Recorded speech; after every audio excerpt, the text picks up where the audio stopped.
ನಾವು ಹಳೆ ಮರದ ಎಲೆಯಿಂದ ಎಕ್ಸ್ಟ್ರಾಕ್ಟ್ ಇಂದ ಸನ್ಸ್ಕ್ರೀನ್ ಮಾಡಿದೀವಿ. ನಾವು ಯಾಕಂದ್ರೆ ಕೆಮಿಕಲ್ಸ್ ಯೂಸ್ ಮಾಡಿರೋದ್ರಿಂದ ಇರಿಟೇಷನ್ ಅವೆಲ್ಲ ಆಗುತ್ತೆ. ಸೊ ನಾವು ಎಲ್ಲ ನ್ಯಾಚುರಲ್ ಬೇಸಸ್ ಯೂಸ್ ಮಾಡಿದೀವಿ. ಬಿ ವ್ಯಾಕ್ಸ್ ಮತ್ತೆ almond oil, coconut oil use ಮಾಡ್ಕೊಂಡು ಹಳ್ಳಿ ಮರದ ಎಲೆಯಿಂದ ಎಕ್ಸ್ಟ್ರಾಕ್ಟ್ ಮಾಡಿದ್ವಿ. ಹಳ್ಳಿ ಮರನ ಮೊದಲೆಲ್ಲ ಟ್ರೆಡಿಷನಲ್ ಆಯುರ್ವೇದಿಕ್ ಅಲ್ಲಿ ವುಡ್ ಡೀಲಿಂಗಿಗೆಲ್ಲ ಯೂಸ್ ಮಾಡ್ತಿದ್ರು. ಸೊ ನಾವು ಅದನ್ನ ಸನ್ಸ್ಕ್ರೀನಿಗೆ, UV ಪ್ರೊಟೆಕ್ಷನ್ ಲೈಟಿಗೆ ಯೂಸ್ ಆಗ್ಲಿ ಅಂತ ಅದಕ್ಕೆ ಅದ್ರ ಎಫೆಕ್ಟ್ ಇರುತ್ತೆ ಅಂತ ಯೂಸ್ ಮಾಡಿದ್ವಿ. ಸರ್ ಇದು ಹೊರಗಡೆ ಎಲ್ಲೂ ಮಾಡಿಲ್ಲ ಸರ್, ನಾವೇ ಫಸ್ಟ್ ರೆಡಿ ಮಾಡಿರೋದು. ಸೊ ಇದ್ರದ್ದು ಟೆಸ್ಟಿಗೆ ಕಳಿಸಿದೀವಿ ಸರ್. ಅದ್ರದ್ದು ರಿಸಲ್ಟ್ ಬರುತ್ತೆ, ಅದಾದ್ಮೇಲೆ ಮುಂದೆ ಪ್ರೊಸೆಸ್ ಮಾಡ್ತೀವಿ. ಪೇಸ್ಟ್ ಎಲ್ಲ ಯಾವ ರೀತಿ ಮಾಡ್ತೀವಿ? ಪೇಸ್ಟ್ ನಾವು ನಾನ್ ನ್ಯಾನೋ ಜಿಂಕ್ ಆಕ್ಸೈಡ್ ಯೂಸ್ ಮಾಡಿದ್ವಿ ಸರ್. ಅದು it's not A chemical sir. ಅದನ್ನ ಬೇಸಿಗೆ ನಾವು ಕ್ರೀಮ್ ಟೆಕ್ಸ್ಚರ್ ಬರೋದಕ್ಕೆ ಬಿ ವ್ಯಾಕ್ಸ್ ಯೂಸ್ ಮಾಡಿದ್ವಿ. ಈಗೆಲ್ಲ ಕೆಮಿಕಲ್ಸ್ ಯೂಸ್ ಮಾಡ್ಕೊಂಡು ಮಾಡ್ತಾರೆ ಸರ್, ಅದರಿಂದ ಎಲ್ಲ ಇರಿಟೇಷನ್ಸ್, ಕೆಲವರು ಇರಿಟೇಷನ್ಸ್ ಫೇಸ್ ಮಾಡ್ತಾರೆ. ಸೊ ಇದು ನಾವೆಲ್ಲ ನ್ಯಾಚುರಲ್ ಯೂಸ್ ಮಾಡೋದ್ರಿಂದ ಪ್ರಾಬ್ಲಮ್ಸ್ ಬರಲ್ಲ ಅಂತ ಇದನ್ನ ಯೂಸ್ ಮಾಡಿದ್ದೀವಿ ಸರ್. ನಿಶಾ, ಇವರು ಸುಪ್ರಿಯಾ, ನಮ್ರತಾ, ಗ್ಲಾಡಿಸ್, ಸೋನಿಯಾ. ಅಂಡ್ ಇವ್ರು ಅನಿತಾ. ನಾವಿಬ್ರು ಟೀಮ್ಮೇಟ್ಸ್. ನಾವು ಬಯೋಲೆದರ್ ಪ್ರಾಜೆಕ್ಟ್ ಮಾಡ್ತಾ ಇದ್ದೀವಿ. ಈಗ ಪ್ರೆಸೆಂಟ್ ಜನರೇಷನ್ ಅಲ್ಲಿ ಅಡಿಕೆ ಸಿಪ್ಪೆನ ಎಸಿತಾರೆ, ರೋಡ್ ಸೈಡ್ ಅಲ್ಲಿ ಎಸಿತಾರೆ, ಇಲ್ಲ ಸುಡ್ತಾರೆ. ಸೊ ಅದು ಎನ್ವಿರಾನ್ಮೆಂಟ್ ಅಲ್ಲಿ ಪೊಲ್ಯೂಷನ್ ಕೊಡ್ತಾ ಇದೆ. ಸೊ ಅದ್ರ ಜೊತೆಗೆ ಇನ್ನೊಂದು ಪ್ರಾಬ್ಲಮ್ ಏನ್ ಕಂಡ್ವಿ ನಾವು ಅಂದ್ರೆ, ಈಗ ಫ್ಯಾಷನ್ ಟೆಕ್ಸ್ಟೈಲ್ ಇಂಡಸ್ಟ್ರಿಯಲ್ಲಿ ತುಂಬಾ ಸ್ಕೋಪ್ ಇದೆ. ಲೆದರ್ ಜಾಸ್ತಿ ಯೂಸ್ ಮಾಡ್ತಾ ಇದ್ದಾರೆ. ಆ ಲೆದರ್ ಪ್ರೊಸೆಸ್ಸಿಗೆ ಅನಿಮಲ್ ಸ್ಕಿನ್ ಯೂಸ್ ಮಾಡ್ತಿದ್ದಾರೆ, ಮತ್ತೆ ಪ್ಲಾಸ್ಟಿಕ್ ಪಾಲಿಸಿಂಥೆಟಿಕ್ ಲೆದರ್ ಯೂಸ್ ಮಾಡ್ತಿದ್ದಾರೆ. ಸೊ ಅದನ್ನ ರೀಪ್ಲೇಸ್ ಮಾಡೋಣ ಅಂತ ಹೇಳ್ಬಿಟ್ಟು ನಾವು ನ್ಯಾಚುರಲ್ ಬಯೋಲೆದರ್ ಫ್ರಮ್ ಅರೆಕಾಮೆಕ್ಸ್ ಮಾಡಬೇಕು ಅಂತ ಅನ್ಕೊಂಡಿದ್ವಿ. ಫಸ್ಟ್ ಪ್ರೊಸೆಸ್ ಏನು ಅಂದ್ರೆ, ಅಡಿಕೆ ಸಿಪ್ಪೆನ ಪೌಡರ್ ಮಾಡಿಬಿಟ್ಟು, ಅದು ಶೆಲ್ ಇರುತ್ತಲ್ಲ ಅದನ್ನ ಪೌಡರ್ ಮಾಡಿ ಆದ್ಮೇಲೆ ಅದಕ್ಕೆ ಮೈಸಿಲಿಯಂ, ಮಶ್ರೂಮ್ ಮೈಸಿಲಿಯಂ ಸ್ಪ್ಯಾಮ್ ಹಾಕಿ ಮಿಕ್ಸ್ ಮಾಡ್ತೀವಿ. ಸೊ ಒನ್ಸ್ ಅದು ಗ್ರೋ ಆಗೋವರೆಗೂ ಬಿಡ್ತೀವಿ. ಸೊ ಗ್ರೋ ಆದ್ಮೇಲೆ ಮಶ್ರೂಮ್ ಗ್ರೋ ಆಗುತ್ತೆ. ಮಶ್ರೂಮ್ ಗ್ರೋ ಆದ್ಮೇಲೆ ಮಶ್ರೂಮ್ನ ಮತ್ತೆ ಅದು ಸ್ವಾಮ್ ಹಾಕಿರೋದು ಏನು ಅಡಿಕೆ ಜೊತೆ ಮಿಕ್ಸ್ ಆಗಿ ಬೈಂಡ್ ಆಗಿರುತ್ತೆ ಅಲ್ಲ, ಅವೆರಡನ್ನ ಸಪ್ರೇಟ್ ಮಾಡಿದಾಗ, ಸೊ ಮಶ್ರೂಮ್ ಒನ್ಸ್ ಗ್ರೋ ಆದ್ಮೇಲೆ ಮತ್ತೆ ತೆಗೆದ್ಮೇಲೆ ಮತ್ತೆ ರೀಗ್ರೋ ಆಗುತ್ತೆ. ಸೊ ಅದನ್ನ ಸ್ಟಾಪ್ ಮಾಡೋದಕ್ಕೆ ಹೀಟ್ ಪ್ರೆಸ್ಸಿಂಗ್ ಮಾಡ್ತೀವಿ. ಹೀಟ್ ಪ್ರೆಸ್ಸಿಂಗ್ ಮಾಡಿದಾಗ ಸೊ ಇದು ಫೈನಲಿ ಇದು ಏನು ಅರೆಕೆ ಜೊತೆ ಬೈಂಡ್ ಆಗಿರುತ್ತೆ ಮೈಸಿಲಿಯಂ ರೂಟ್ಸ್ ನ ಹೀಟ್ ಪ್ರೆಸ್ ಮಾಡಿ ಇದನ್ನ ಲೆದರ್ ಫಾರ್ಮ್ ಆಗಿ ಕನ್ವರ್ಟ್ ಮಾಡಬೇಕು ಅಂತ ಅನ್ಕೊಂಡಿದ್ವಿ. ಇದು ಫಸ್ಟ್ ಟ್ರಯಲ್. ಇನ್ನು ಅಡಿಟಿವ್ಸ್ ಆಗ್ಲಿ ಕೆಮಿಕಲ್ಸ್ ಆಗ್ಲಿ ಏನು ಯೂಸ್ ಮಾಡಿಲ್ಲ, ಫುಲ್ ಕಂಪ್ಲೀಟ್ ನ್ಯಾಚುರಲ್ ಆಗಿ ಮಾಡಿದ್ವಿ. ನಮ್ಮ ಪ್ರಾಜೆಕ್ಟ್ ಬಂದ್ಬಿಟ್ಟು paralysis patient health monitoring system ಅಂತ ಹೇಳಿ, we are using basically MPU ಸೆನ್ಸರ್ನ ಯೂಸ್ ಮಾಡ್ತಾ ಇದ್ದೀವಿ. ಈ ಪ್ರಾಜೆಕ್ಟ್ ಬಂದ್ಬಿಟ್ಟು ಪ್ಯಾರಾಲಿಸಿಸ್ ಆಗಿರೋಂಥ ಪೇಷಂಟ್ಗೆ ತುಂಬ ಯೂಸ್ ಆಗುತ್ತೆ. ಬಿಕಾಸ್ ಅವ್ರದ್ದು ಬೇಸಿಕ್ ನೀಡ್ಸ್ನ ಅವ್ರು ಕನ್ವೆ ಮಾಡೋಕ್ಕಾಗಲ್ಲ. ಬೈ ಯೂಸಿಂಗ್ ದಿಸ್ ಪ್ರಾಜೆಕ್ಟ್ ನಾವು ಅವ್ರ ಬೇಸಿಕ್ ನೀಡ್ನ ಕನ್ವೆ ಮಾಡ್ಬೋದು. ನಾವು ಅದಕ್ಕೋಸ್ಕರ MPU ಸೆನ್ಸರ್ನ ಯೂಸ್ ಮಾಡಿದ್ದೀವಿ. ಮತ್ತು ನಾವು 4 ಟಿಲ್ಟ್ನ ಡಿಫೈನ್ ಮಾಡಿದ್ದೀವಿ, ಡಿಫೈನ್ ಮಾಡಿದ್ದೀವಿ. ನಾವು ಲೆಫ್ಟ್ ಟಿಲ್ಟ್ ಮಾಡಿದಾಗ ಅದು ನಮಗೆ ವಾಶ್ರೂಮ್ಗೆ ಹೋಗಬೇಕು, ಅಥವಾ ರೈಟ್ ಟಿಲ್ಟ್ ಮಾಡಿದಾಗ ಫುಡ್, ಮತ್ತೆ ಫಾರ್ವರ್ಡ್ ಬ್ಯಾಕ್ವರ್ಡ್ ಎಮರ್ಜೆನ್ಸಿ ಅಲರ್ಟ್, ಆ ಥರ 4 ನಾವು ಡಿಫೈನ್ ಮಾಡಿದ್ದೀವಿ. ನಾವು ಡಿಸ್ಪ್ಲೇನ ಯೂಸ್ ಮಾಡಿದ್ದೀವಿ for the local monitoring. And also ನಾವು ಸ್ಪೀಕರ್ನ ಯೂಸ್ ಮಾಡಿದ್ದೀವಿ ಲೋಕಲ್ ಮಾನಿಟರಿಂಗೋಸ್ಕರ. ನಾವು ಇದರಲ್ಲಿ ಇಂಗ್ಲೀಷ್ ಮತ್ತು ಕನ್ನಡ 2 ಲ್ಯಾಂಗ್ವೇಜಸ್ನ ಯೂಸ್ ಮಾಡಿದ್ದೀವಿ. ಆ್ಯಂಡ್ ಈಗ ನಮ್ಮ ಫ್ಯಾಮಿಲಿ ಕೇರ್ ಟೇಕರ್ಸ್ ಯಾರು ನಮ್ಮ ಮನೇಲಿ ಇಲ್ಲ ಅಂದಾಗ, ಪೇಷಂಟ್ ಮನೇಲಿ ಒಬ್ಬರೇ ಇದ್ದಾರೆ ಅಂದಾಗ ಮೌಂಟ್ ಮಾಡಿರ್ತೀವಿ, ಹಾಕಿರ್ತೀವಿ. ನಾವು ಈಗ 4 ಟಿಲ್ಟ್ಸ್ನ ಡಿಫೈನ್ ಮಾಡಿರೋದ್ರಿಂದ for the left it is shows I need washroom ಅಂತ ಹೇಳುತ್ತೆ. ಅಂದರೆ ನಾವು ವಾಶ್ರೂಮಿಗೆ ಹೋಗಬೇಕು ಅನ್ನೋ ಅಲರ್ಟ್ ಮೆಸೇಜ್ನ ಅವರಿಗೆ ಕೊಡುತ್ತೆ ಕೇರ್ ಟೇಕರ್ಸಿಗೆ.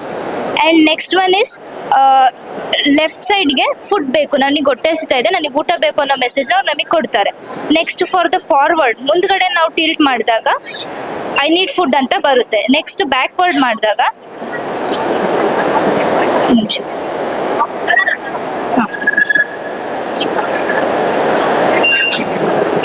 ಬ್ಯಾಕ್ವರ್ಡ್ ಮಾಡಿದಾಗ ಪೇಷಂಟ್ಗೆ ನೀರಿನ ಅಗತ್ಯ ಇದೆ ಅಂತ ಗೊತ್ತಾಗುತ್ತೆ. ಸೊ ಇದನ್ನ ನಾವು ಲೋಕಲ್ ಮಾನಿಟರಿಂಗ್ ಆಗಿ ಯೂಸ್ ಮಾಡ್ತೀವಿ. ಇನ್ ಕೇಸ್ ಪೇಷಂಟ್ ಮನೇಲಿಲ್ಲ ಅಂದಾಗ ಥ್ರೂ ಬ್ಲಿಂಕ್ ಆ್ಯಪ್ ಮುಖಾಂತರ ನಾವು ಫೋನಲ್ಲಿ ಯೂಸ್ ಮಾಡ್ತೀವಿ. ಆ್ಯಂಡ್ ಆಲ್ಸೋ ನಾವು ಟೆಂಪ್ರೇಚರ್ ಸೆನ್ಸರ್ನ ಯೂಸ್ ಮಾಡಿದ್ದೀವಿ. ಇದ್ರದ್ದು ಥ್ರೆಶೋಲ್ಡ್ ವ್ಯಾಲ್ಯೂ ಬಂದ್ಬಿಟ್ಟು 37 ಇಟ್ಟಿದ್ದೀವಿ. ಇನ್ ಕೇಸ್ ಥ್ರೆಶೋಲ್ಡ್ ವೋಲ್ಟೇಜ್ ದಾಟ್ತು ಅಂದರೆ ನಮಗೆ ರೆಡ್ ಅಲರ್ಟ್ ಬರುತ್ತೆ. ನನ್ನ ಹೆಸರು ಅರ್ಪಿತಾ ಇಟಿ ಆ್ಯಂಡ್ ನನ್ನ ಫ್ರೆಂಡ್ ಟೀಮ್ ಮೇಟ್ಸ್ ಬಂದ್ಬಿಟ್ಟು ಅಮೃತ ಮತ್ತು ಪ್ರಜ್ವಲ್ ವಿನಾಯಕ್ ಅಂತ. ನಮ್ಮ ಟೀಮ್ ಗೈಡ್ ಬಂದ್ಬಿಟ್ಟು ಬಂದ್ಬಿಟ್ಟು Leela ma'am, doctor Leela ma'am.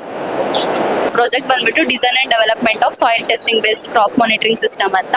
Sensors ಬಂದ್ಬಿಟ್ಟು soil EC, pH, NPK, soil temperature, humidity ಸೆನ್ಸರ್ಸ್ನೆಲ್ಲ ಇಂಟಿಗ್ರೇಟ್ ಮಾಡಿರ್ತೀವಿ. ಈ ಸೆನ್ಸರ್ಸ್ ಎಲ್ಲ RS5 ಆರ್ಕಿಟೆಕ್ಚರ್ ಬೇಸ್ಡ್ STM32 ಬೋರ್ಡಿಗೆ with the use of RS485 Modbus. RS485 Modbus ಅನ್ನೋದು ಕಮ್ಯುನಿಕೇಶನ್ ಪ್ರೋಟೋಕಾಲ್ ಆಗಿ ಯೂಸ್ ಮಾಡ್ತೀವಿ. The read and process data ಆಗಿರುತ್ತಲ್ಲ, ಯಾವುದು ರೀಡ್ ಮಾಡತ್ತಲ್ಲ ಸೆನ್ಸರ್ಸ್ ಡೇಟಾನ, ಅದು Raspberry pi high and graphical user interface ಅಲ್ಲಿ ಡಿಸ್ಪ್ಲೇ ಆಗತ್ತೆ. ದೆನ್ ನಾವು ಏನಕ್ಕೆ ಸೆನ್ಸರ್ಸ್ನ ಬಳಸ್ತೀವಿ ಅಂದ್ರೆ ರಿಯಲ್ ಟೈಮ್ ಡೇಟಾ ಅಕ್ವೈರ್ ಮಾಡ್ಕೊಳಕ್ಕೆ ಸಾಯಿಲ್ ಪ್ಯಾರಾಮೀಟರ್ಸ್ ಇಂದು, ಜೊತೆಗೆ GPS ಇಂದ ಒಂದು ಲೊಕೇಶನ್ ಇಂದ ಕೂಡ ರಿಯಲ್ ಟೈಮ್ ಆಗಿ ಅಕ್ವೈರ್ ಮಾಡ್ಕೋಬಹುದು. ಜೊತೆಗೆ ನೇಮ್ ಆಫ್ ದಿ ಫಾರ್ಮರ್ ಅಂದ್ರೆ ರೈತರ ಹೆಸರು, ಕ್ರಾಪ್ ಬೆಳೆಯೋದು, ಮತ್ತೆ ಮಣ್ಣಿಂದು ಟೈಪ್ ಕೂಡ ಬ್ಲ್ಯಾಕ್ ಸಾಯಿಲ್, ರೆಡ್ ಸಾಯಿಲ್ ಆ ಥರನೂ ಅಕ್ವೈರ್ ಮಾಡ್ಕೋಬಹುದು. ಇದೆಲ್ಲ ಅಕ್ವೈರ್ ಮಾಡ್ಕೊಂಡಿದ್ದಾದ್ಮೇಲೆ ಇಲ್ಲಿ ನಮಗೆ ಡೇಟಾ ಬಂದಿರುತ್ತೆ ಡಿಸ್ಪ್ಲೇಲಿ, ಬಟ್ ಸ್ಟಿಲ್ ಇಲ್ಲಿ ಒಂದು QR ಕೋಡ್ ಇರುತ್ತೆ. ಇವಾಗ ಫೋನ್ ಪೇ, ಗೂಗಲ್ ಪೇಗೆ ಹೆಂಗಿರುತ್ತೆ ಅದೇ ಥರ, ಅದರಿಂದ ಮೊಬೈಲ್ಗೆ ಅಥವಾ ಲ್ಯಾಪ್ಟಾಪಿಗೆ ನಾವು ಟ್ರಾನ್ಸ್ಫರ್ ಮಾಡ್ಕೋಬಹುದು. ಮತ್ತೆ ಹಾಟ್ಸ್ಪಾಟ್ ಕನೆಕ್ಟಿವಿಟಿ ಕೂಡ ಇದರಲ್ಲೇ ಇರುತ್ತೆ. ನಾವು ರಿಮೋಟ್ ಏರಿಯಾಸ್ ಅಂದ್ರೆ ಎಲ್ಲಿ ಕನೆಕ್ಷನ್ ಇರಲ್ಲ, ನೆಟ್ವರ್ಕ್ ಕನೆಕ್ಷನ್ ಇರಲ್ಲ, ಅಲ್ಲಿ ಕೂಡ ನಾವು ಇದನ್ನ ಟೆಸ್ಟ್ ಮಾಡ್ಬೋದು ಹಾಟ್ಸ್ಪಾಟ್ ಕನೆಕ್ಟಿವಿಟಿ ಇರೋದ್ರಿಂದ. ಇದರಿಂದ ನಮಗೆ ಏನೋ ಡಿಸಿಷನ್ ಅಥವಾ ರಿಪೋರ್ಟ್ ಬರುತ್ತೆ, ಸಾಯಿಲ್ ಟೆಸ್ಟಿಂಗ್ ರಿಪೋರ್ಟು. ಮತ್ತು ಇನ್ನೊಂದು ಫಾರ್ಮರೇ ಅಂದ್ರೆ ರೈತರೇ ಎಲ್ಲ ಮಣ್ಣನ್ನ ಸ್ಯಾಂಪಲ್ನ ತಗೊಂಬಂದು ಲ್ಯಾಬಿಗೆ ಕೊಟ್ಟು ಟೆಸ್ಟ್ ಮಾಡಿಸ್ತಾ ಇದ್ದಾರೆ ಈಗ ಪ್ರೆಸೆಂಟ್ಲಿ. ಅದು ಒಂದು ವಾರ ಟೈಮ್ IIT ಬ್ಯಾಂಗ್ಳೂರಲ್ಲಿ ಪ್ರೆಸೆಂಟ್ ಮಾಡಿದ್ವಿ ನೇನ್ ಅಂಡರ್ ಅಲ್ಲಿ. ಸೊ ಈ ಪ್ರಾಜೆಕ್ಟ್ಗೆ ನಮಗೆ ಸೆಕೆಂಡ್ ಪ್ರೈಸ್ ಬಂದಿತ್ತು IIT ಬ್ಯಾಂಗ್ಳೂರ್ ಕಡೆಯಿಂದಾನೆ. ಪೂರ್ವ, ದೀಪಿಕಾ ಅಂಡ್ ಅಕ್ಷತಾ. ನಮ್ಮ ಮೆಂಟರ್ ಬಂದ್ಬಿಟ್ಟು EC ಡಿಪಾರ್ಟ್ಮೆಂಟು, ನಮ್ಮ ಮೆಂಟರ್ ಬಂದ್ಬಿಟ್ಟು doctor Tejaswini Y madam. Restaurants ಹೋಗ್ಬಿಟ್ಟು ಅಂತ ಟ್ರೆಡಿಷನಲ್ ರೆಸ್ಟೋರೆಂಟ್ಸ್ ಏನಾಗುತ್ತೆ, ನಮಗೀಗ ಆರ್ಡರ್ ತೊಗೊಂಡು ಡಿಲೇ ಆಗೋ ಚಾನ್ಸ್ ಇರುತ್ತೆ, ಅಥವಾ ಸ್ವ್ಯಾಪ್ ಆಗುತ್ತೆ. ಈಗ ಅವ್ರ ಆರ್ಡರ್ ಇವ್ರಿಗೆ ಕೊಟ್ವಿ, ಅವ್ರ ಆರ್ಡರ್ ಇವ್ರಿಗೆ ಕೊಟ್ವಿ ಅನ್ನೋ ಥರ ಆಗ್ತಿರುತ್ತೆ. ಬಟ್ ಇಲ್ಲಿ ಆಗಂಗಲ್ಲ. ಏನಾಗುತ್ತೆ ಅಂದರೆ ಈಗ ಕಸ್ಟಮರ್ ಬಂದ್ಬಿಟ್ಟು ಸ್ಕ್ಯಾನ್ ಮಾಡ್ತಾರೆ QR ಕೋಡ್ನ. ಸ್ಕ್ಯಾನ್ ಮಾಡಿದ ತಕ್ಷಣ ಏನಾಗುತ್ತೆ, ಅಲ್ಲಿ ಮೆನ್ಯೂ ಬಂದ್ಬಿಡುತ್ತೆ. ಮೆನ್ಯೂಲ್ಲಿ ನಮಗೆ ಏನೇನು ಬೇಕೋ ಎಲ್ಲ ಆರ್ಡರ್ ಮಾಡಿಕೊಂಡು ಪೇ ಮಾಡಿದಾಗ ಅದು ರೆಸ್ಟೋರೆಂಟ್ ಕಿಚನಿಗೆ ಹೋಗುತ್ತೆ. ಕಿಚನಲ್ಲಿ ನಮಗೆ ಯಾವ ಟೇಬಲ್ ಏನು ಆರ್ಡರ್ ಬಂದಿದೆ ಅಂತ ಕರೆಕ್ಟಾಗಿ ಗೊತ್ತಾಗುತ್ತಲ್ವಾ. ಸೊ ಆರ್ಡರ್ ಮಾಡಿ ನಾವು ಅದನ್ನ ಪ್ರಿಪೇರ್ ಮಾಡಿ ರೋಬೋಟ್ ಮೇಲೆ ಇಟ್ಟಾಗ ಅಸೈನ್ ಮಾಡ್ತೀವಿ ಟೇಬಲ್ 1 ಅಥವಾ ಟೇಬಲ್ 2 ಯಾವ ಟೇಬಲ್ ಇಂದ ಬಂದಿದೆ ಅಂತ.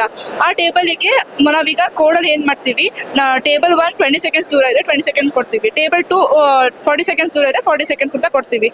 ಅದ್ರ ಪ್ರಕಾರ ಮೂವ್ ಆಗಿ ಟೇಬಲ್ 1 ಅಥವಾ ಟೇಬಲ್ 2 ನಾವು ಯಾರು ಅಸೈನ್ ಮಾಡಿರ್ತೀವಲ್ಲ ಅಲ್ಲೋಗಿ ಸ್ಟಾಪ್ ಆಗುತ್ತೆ.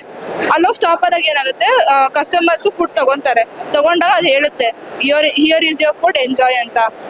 ಹಂಗಂದಾಗ ಅವ್ರು ತಗೊಂಡು 10 ಸೆಕೆಂಡ್ಸ್ ವೇಟ್ ಮಾಡಿ ತಗೊಂಡ್ಮೇಲೆ, ಯಾಕಂದ್ರೆ ಎಲ್ಲ ತಗೊಳೋ ಟೈಮ್ ಬೇಕಲ್ವಾ. 10 ಸೆಕೆಂಡ್ಸ್ ವೇಟ್ ಮಾಡಿ ಅದು ವಾಪಸ್ ಕಿಚನಿಗೆ ಮೂವ್ ಮಾಡೋ ಸ್ಟಾರ್ಟ್ ಆಗುತ್ತೆ. ನಾವು ಇಲ್ಲಿ ಯೂಸ್ ಮಾಡೋದು IR sensor technology, line following method use ಮಾಡುತ್ತೆ. ಸೊ ಬ್ಲ್ಯಾಕ್ ಲೈಟ್ ಡಿಟೆಕ್ಟ್ ಮಾಡಲ್ಲ, ಬರೀ ವೈಟ್ ಲೈಟ್ ಅಷ್ಟೇ ಡಿಟೆಕ್ಟ್ ಮಾಡುತ್ತೆ. ಬ್ಲ್ಯಾಕ್ ಲೈಟ್ ಬಂದಾಗ ಕರ್ವ್ಸ್ ಇದ್ದಾಗ ಹೆಂಗ್ ಬೇಕು ಕರೆಕ್ಟಾಗಿ ಮೂವ್ ಮಾಡ್ಕೊಂಡು ಅದು ಟ್ರಾವೆಲ್ ಮಾಡೋ ಸ್ಟಾರ್ಟ್ ಆಗುತ್ತೆ. ಇದು ಆಬ್ಜೆಕ್ಟ್ ಕೂಡ ಡಿಟೆಕ್ಟ್ ಮಾಡುತ್ತೆ. ಯಾರು ಅಡ್ಡ ಬಂದಾಗ, ಈಗ ಮೂವ್ ಆಗ್ತಿರುತ್ತೆ ರೆಸ್ಟೋರೆಂಟ್ಸ್ ಅಲ್ಲಿ ಯಾರು ಅಡ್ಡ ಬರೋದೆಲ್ಲ ಆಗ್ತಿರುತ್ತಲ್ಲ, ಹಂಗಾದಾಗ ಅವ್ರು ಅದು ಸ್ಟಾಪ್ ಆಗಿ ಅದು ಹೇಳುತ್ತೆ ನಾನು ಮುಂದೆ ಹೋಗ್ಬೇಕು, ಅಡ್ಡ ಸರಿ ಇದೆಯಾ ಹಂಗೆಲ್ಲ ಹೇಳಿ ಅದು ಮತ್ತೆ ಮೂವ್ ಆಗಿ ಸ್ಟಾರ್ಟ್ ಆಗುತ್ತೆ. ವಾಪಸ್ ಬ್ಯಾಕ್ ಟು ಕಿಚನ್. ನಮ್ಮ ಟೀಮ್ ಅಲ್ಲಿ ಪ್ರಜ್ವಲ್ ಅಂತ, ದಿನಕರ್ ಅಂತ, ಹರ್ಷಿತಾ ಅಂತ ಒಬ್ರಿದ್ದಾರೆ, ಅವ್ರ ಎಕ್ಸಾಮ್ ಇದೆ ಅಂತ ಹೋಗಿದ್ದಾರೆ. ನಮ್ದು EC ಡಿಪಾರ್ಟ್ಮೆಂಟ್ ಇಂದ ನಾವು ಮಾಡ್ತಿದೀವಿ. ಮೇಜರ್ ಪ್ರಾಜೆಕ್ಟ್ ಆಗಿತ್ತು. ಇಲ್ಲಿ ಕೂಡ ಒಂದು ನಿರ್ಮಾಣ ಕೂಡ ನಾವು ಡಿಸ್ಪ್ಲೇ ಮಾಡೋಣ ಅಂತ ಮಾಡ್ತಿದ್ದೀವಿ ಸರ್.